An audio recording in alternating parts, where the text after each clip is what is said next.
आधार माना। हम सब जानते हैं उनकी लेखनी में धार है, लेकिन उनकी वाणी में और व्यवहार में सौम्यता और शिष्टता भरी भरी रहती है। ये अपने आप में, और मैं जब गुजरात में था तब भी मैं उनकी लेखों को पढ़ने की मेरी आदत रही थी, और मैं देखता था कि वे अपना पक्ष बड़ी दृढ़ता के साथ रखते थे, और मैं अनुभव करता था कि उसमें काफी अध्ययन के बाद उसका निचोड़ उसमें प्रकट होता था। पत्रकारिता में भी अंतिम व्यक्ति तक पहुंचने का उनका निरंतर प्रयास रहा, और एक सफल प्रयास भी रहा। और हम देखते हैं सदन में भी, चाहे पॉलिसी हो या प्रोसेस हो, उन बातों का कहीं न कहीं छाया हमें हमेशा नजर आती है, और ये हम सबके लिए सुखद अनुभव है। वे समाज की वास्तविकताओं के साथ गहरे जुड़ाव के साथ काम करने वाले रखते रहे।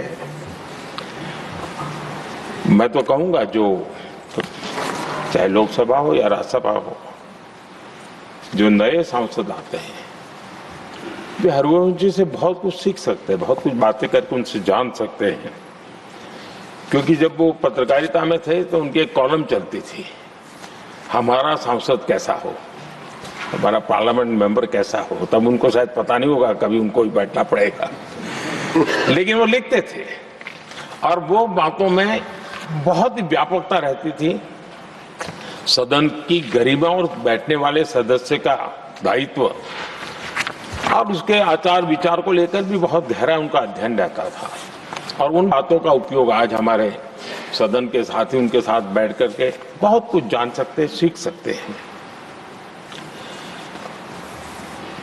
समय की पाबंदी, एक डिसिप्लिन लाइफ में, और अपने कर्तव्यों के प्रति गंभीरता, ये आपकी विशेषता रही है, और शायद इसी के कारण आप सर्वस्वीकृत व्यक्तित्व आपका विकसित हुआ है।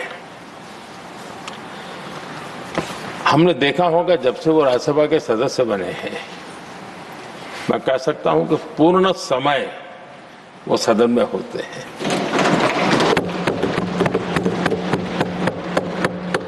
सभापति जी की अनुपस्थिति में सदन को संभालने का काम तो करते ही हैं, लेकिन बाकी समय भी यहाँ कमेटी का कोई भी व्यक्ति बैठा हो तो भी वे सदन।